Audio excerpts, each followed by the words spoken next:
You're listening to Wellbeing Connection, the CMHA Manitoba and Winnipeg podcast. I'm your host, James Wellsman.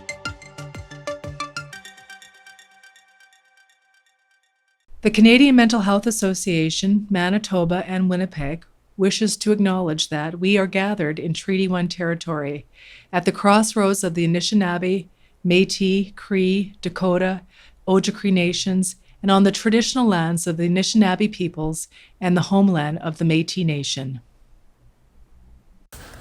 Hi everyone, it's James, and I just saw a squirrel with a peanut, and that is because I'm on a walk today. And it's really amazing to see all the things that you see around, to mindfully connect with everything that's around you. So as I walk around, I see all kinds of colors. I see green, I see yellow, I see the gray of the sidewalk. There's all kinds of things I can hear. I can hear the cars in the distance. I can hear the birds singing. It's a beautiful morning. I can hear the wind going through the leaves. These are all amazing things that happen when we decide to put ourselves out there and move more. And I'm inspired by Brandon today to move more, one of the themes of Ride, Don't Hide 2021. Without further ado, I'd like to introduce the topics for today. Today we have an update from Brandon. We have an interview with Executive Director of CMHA Manitoba and Winnipeg, Marion Cooper. She'll be talking about the 8 dimensions of wellness, specifically this episode, financial wellness. And so we'll be talking about some of where the money for Ride Don't Hide 2021 is going, the impact that these programs have on thousands of youth across Manitoba. We'll also be chatting, me and Brandon, at the end of the podcast, just about the various things that have come up during the interview, during our week, and yeah, just a little lighthearted chat. So I hope you really enjoyed today's podcast, and without further ado, here we go. None of the content in this podcast is intended to replace the advice given to you by your medical team. If you are in crisis, please phone the Manitoba Suicide Prevention and Support Line at 1-877-435-7170 or text CONNECT to 686868 for the Kids Help Phone.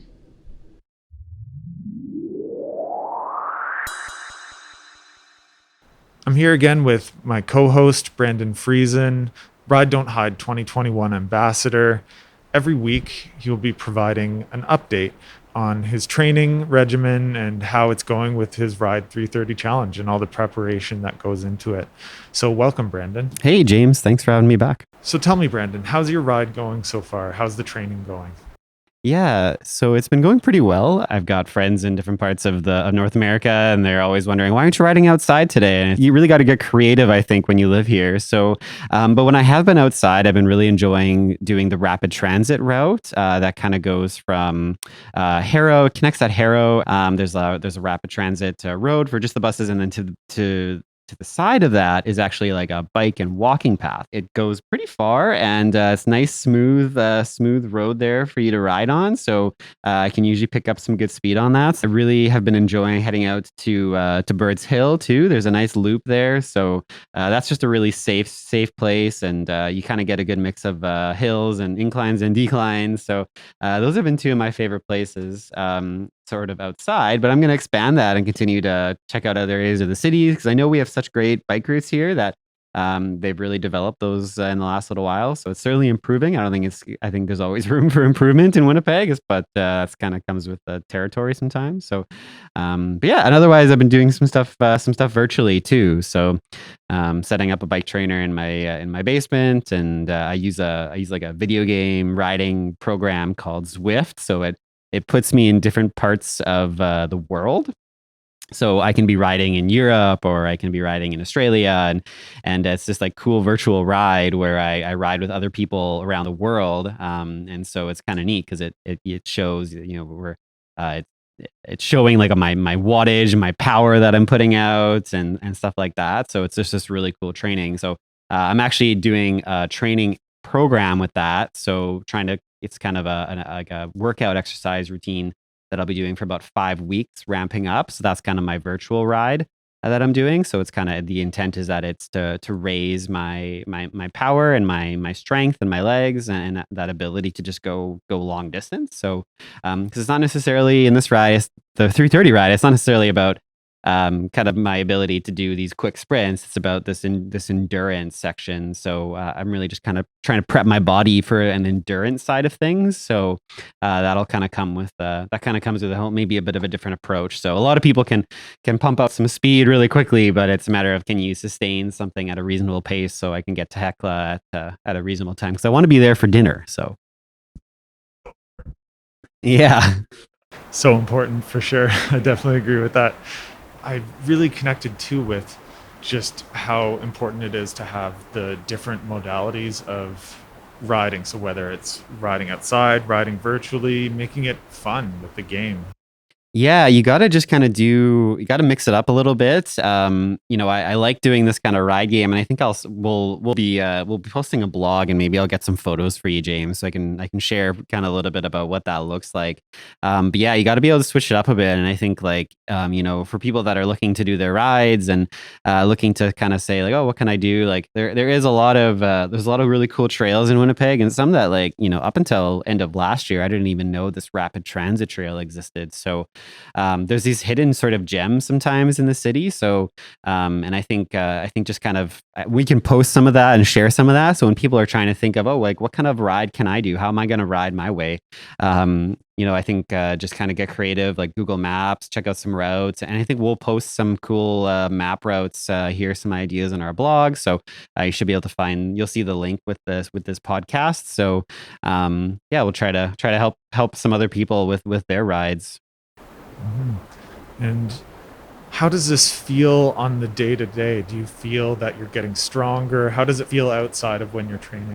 Yeah, so part of how I'm like gauging my strength training is actually through this program that I'm on when my virtual indoor bike trainer, and so I'm really trying to gauge to see sort of am I raising what's called my FTP, which is my functional threshold power. So I'm learning about this. Like I said, I'm pretty novice, but this just kind of means what this means is like how powerful are you, and and kind of how much can you sustain for like an hour kind of thing.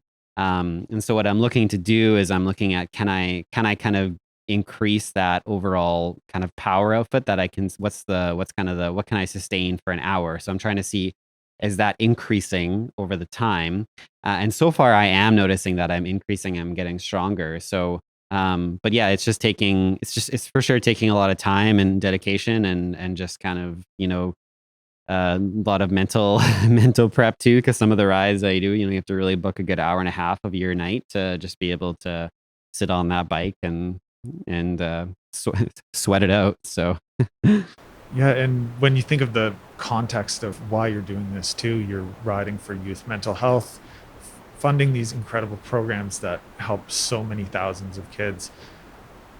How does it feel as you're doing the training, connecting with that? yeah, purpose?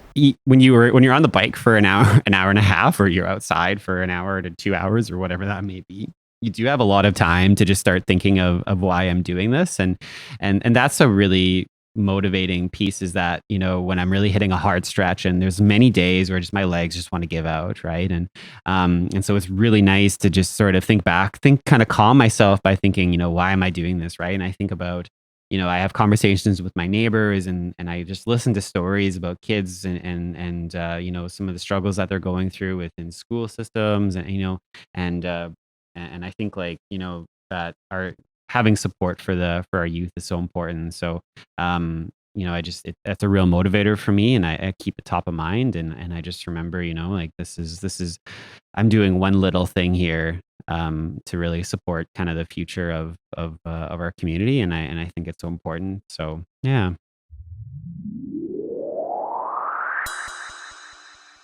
Pleased to be joined today by Marion Cooper, the Chief Executive Officer of CMHA Manitoba and Winnipeg. So thank you, Marion, for being with us today. I'm really excited to be here. This is the second podcast, Yeah. and here I am. So thank you guys for making this happen. Yeah, thanks for coming on. It's been a joy, and we're really excited to have you here today. And we just want to get a little bit of background about kind of what you do and your experiences here, and you could share a little bit about your role at CMHA.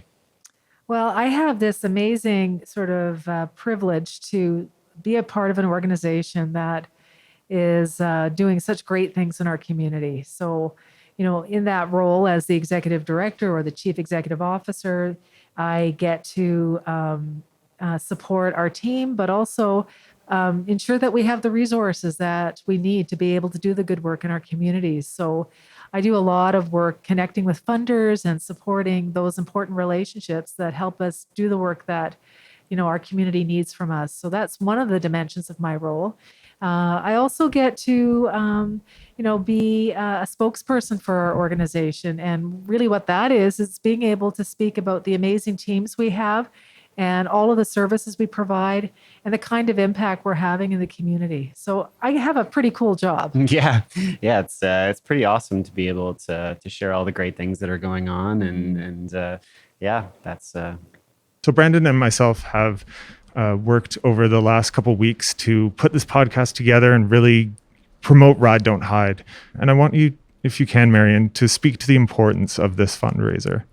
Well, Ride, Don't Hide is really our only fundraiser that we do. And so it's become a real signature event for us. And we're really proud to be a part of, the only national ride that happens across Canada, and to sort of join forces with all the CMHAs that are a part of this movement to raise awareness about mental health, to raise funds to support programs that really are critical in our communities, and to also use this as an opportunity to really try and get that conversation going in everyday situations. We have Mental Health Week, but Ride, Don't Hide is right up there in terms of really making that conversation strong and building those connections in our community around mental health and being a part of something that really does lead to funding resources that are critical for our communities. We have a fundraising goal of $100,000, and it's going towards youth mental health. Can you tell us what would $100,000 for youth mental health mean in our community?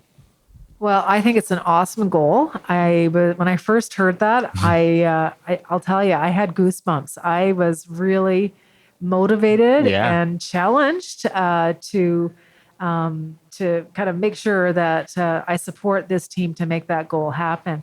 But that kind of resource, that kind of money makes a huge difference at CMHA. As a community-based nonprofit, we have funding sources, and there's some of our work that doesn't have a funding source. We do have some funding for youth mental health, but not nearly enough.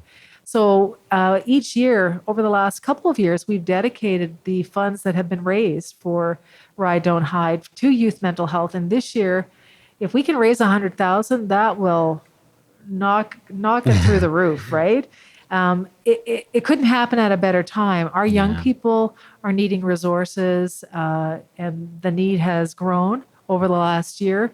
Whether we're talking about young people who are connecting to our Bounce Back program or Living Life to the Full, or our school-based programs like Thrival Kits and Speak Up, young people are ready for education around mental health. They're ready for resources to support their resilience.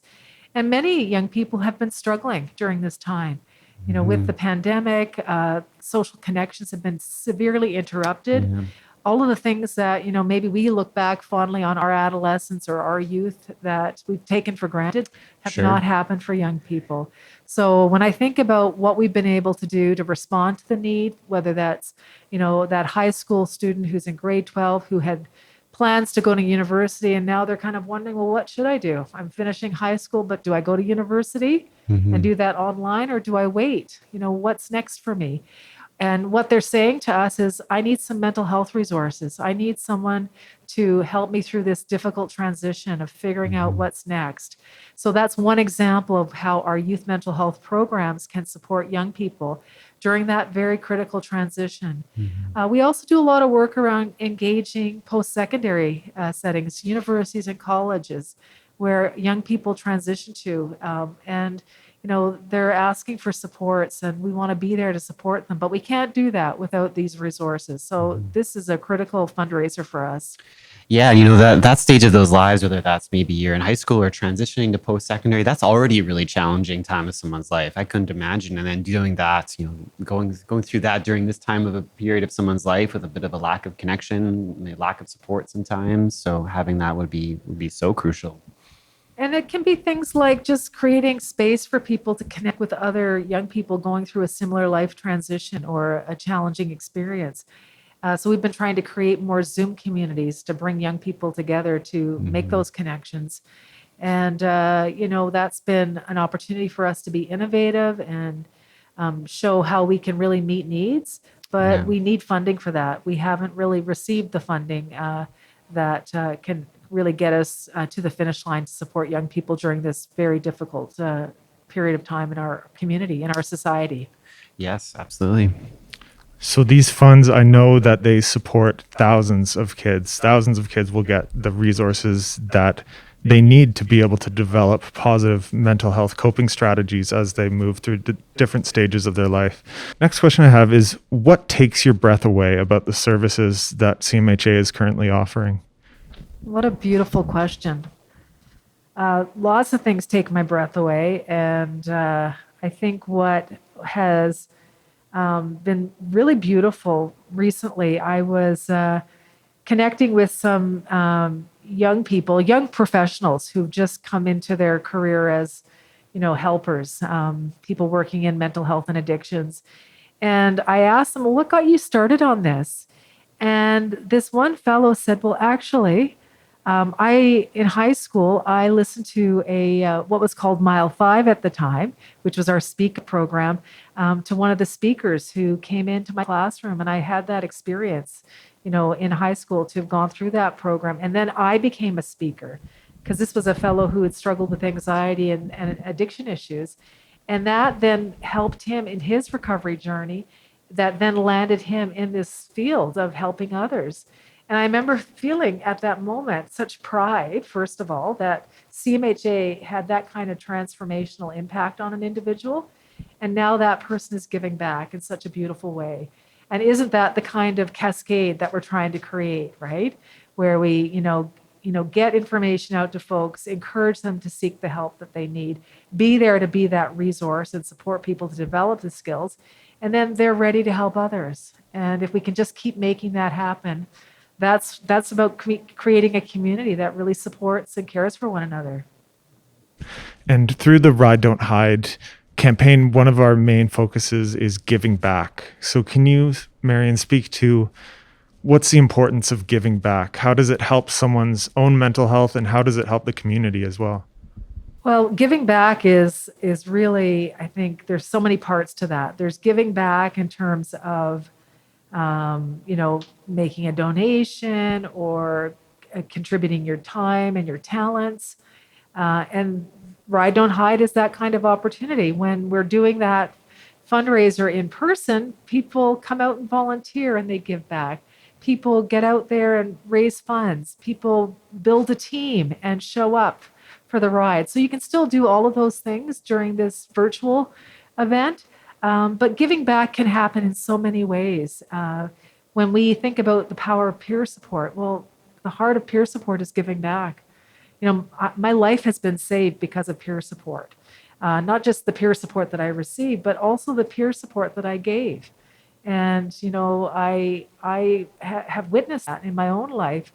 And as a result, it's allowed me to get to a place where I can also give back financially. And it's the small gifts and it can be the big gifts. We need them all. And there's something really amazing when we can come together and see sort of, that donation get amplified by the spirit and the energy that comes with being a part of a community that's trying to make a difference. So giving back can happen in many ways. And what we would want to encourage people to do is to just give in whatever way you can. And to do that and to open up your heart to also receiving.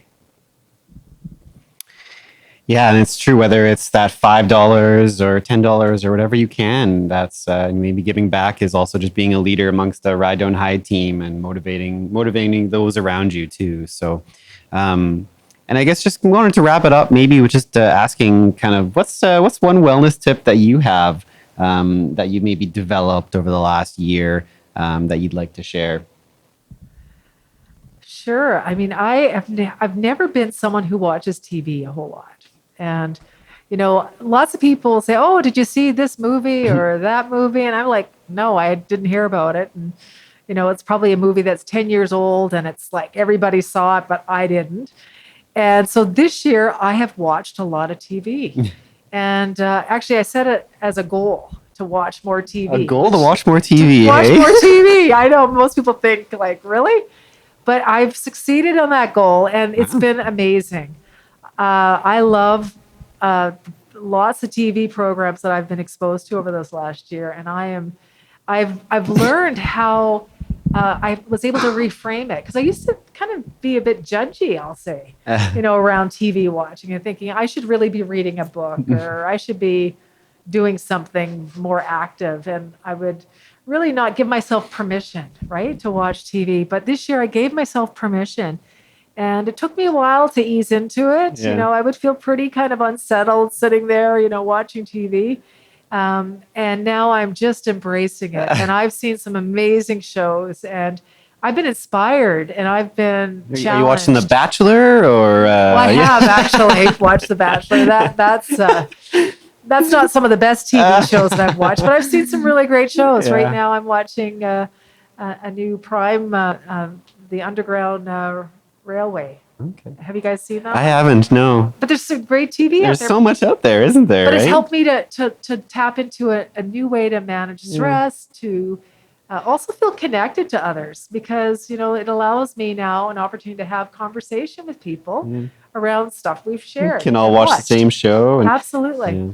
So that's been a really helpful strategy for me. So I kind of like that. In some ways, I think, maybe we're hard on ourselves, not letting ourselves enjoy some of those simple pleasures, but that's kind of a neat thing. You're saying, I've just kind of let myself just relax and I'm not going to feel bad for spending an hour watching my favorite show tonight. And that's 2 or 3 hours.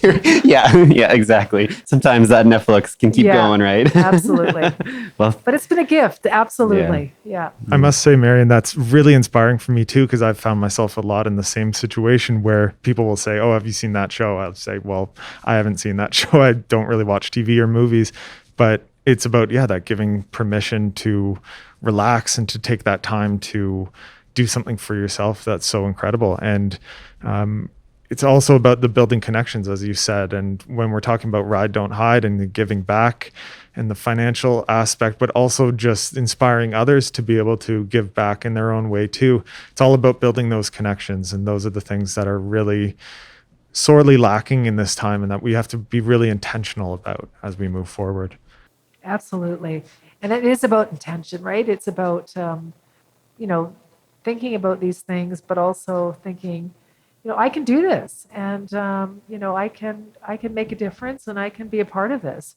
Yeah. And everybody can be a part of Ride Don't Hide. There are so many different ways to be involved. So we're excited about, seeing more people connect with us through that vehicle, through that means, and breaking down those walls that can sometimes prevent us from, doing new things or trying something that we haven't considered before, like watching TV. Yeah, absolutely. And I'll just quickly say that Brandon inspired me to ride on my bike the other day. And so you see the ripple effects that come through of this event, Ride Don't Hide. We get involved early and we see the ripple effects of how everyone around us is participating in their way and how it's a personal journey for each person as well. Yeah, I love that theme, Ride Your Way. It's going to include some TV shows now. Yeah. Thank you so much, Marion, for this incredibly candid and important interview for our podcast. We're so honored to have you on, and best of luck with promoting the Ride Don't Hide event. And me and Brandon will do our best to do the best job we can in doing that as well. Well, thank you both for being such great champions for CMHA, but for Ride Don't Hide and for sharing your experiences too.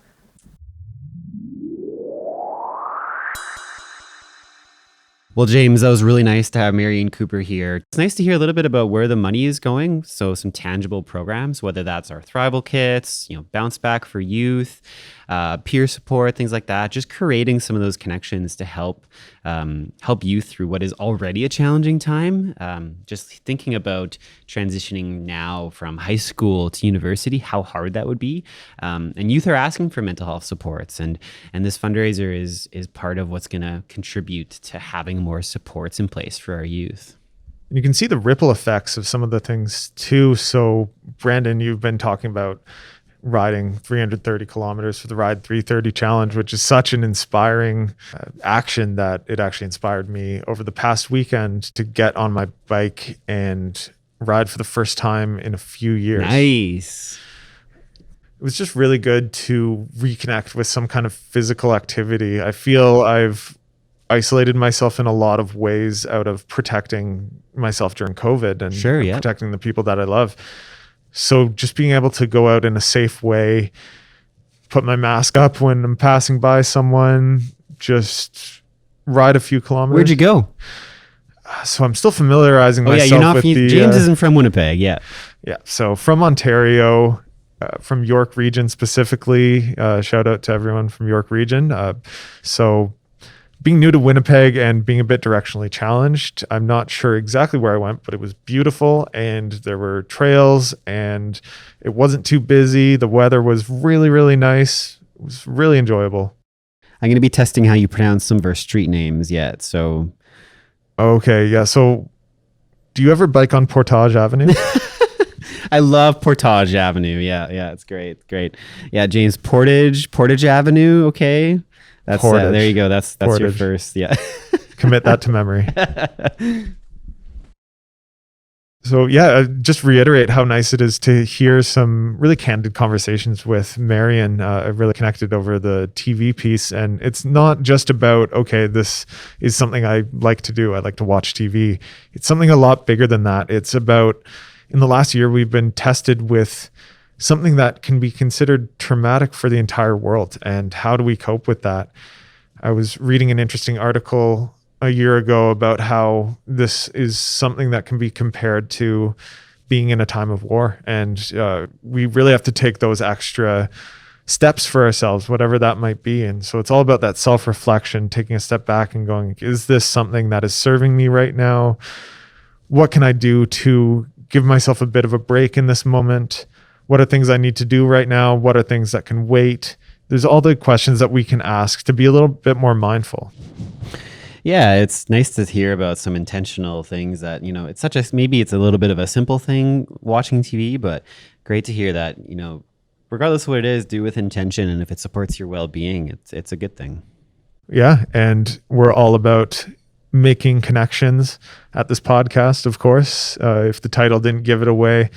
So we talked a bit about financial aspects of things. So as we talk about the 8 dimensions of wellness, one of the dimensions of wellness is financial. And so we thought it would be great to have Marion on to describe some tangible programs that this is going to help, that these funds are going to help, and the tangible realities that these programs are helping thousands of Manitoba students.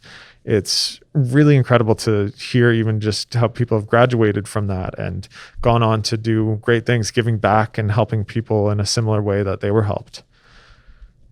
Yeah, and I think it's so we're talking about financial management and financial wellness. Sorry, and part of that is having a budget and following through with that budget, and so we're obviously raising money. So we're asking people to donate, and so part of that is just knowing maybe what is a reasonable donation for you. You may not be donating as much as your neighbor or someone else, but that doesn't mean that your donation is any less. So whether that's $5, a couple dollars here and there, it's all meaningful and all contributes. So don't feel like that just because you can't donate as much, or maybe you are just donating time, and that's okay. Maybe you're just rallying your community or rallying your team to raise donations, and that's okay too. Yeah, it's really a personal journey, whether it's Brandon's 330 challenge, whether it's me just intentionally going about ways of exercising that I haven't really done in a long time. It's about intentionally giving back. So as I was doing that, I was able to spend some quality time with my girlfriend and reflect on how nice it feels to go outside and be in the sun and have the sunlight on you, fresh air. There's so many ways that we can give back that are not just purely about the funds. And I can speak a bit about this too, the budgeting aspect you were talking about, Brandon, because in my own lived experience, I struggled a bit with budgeting. Sometimes if I was getting a bit too into things or obsessed with things, I might end up spending money almost to click the buy button before I can think twice about it and just think, okay, well, I've got this thing now.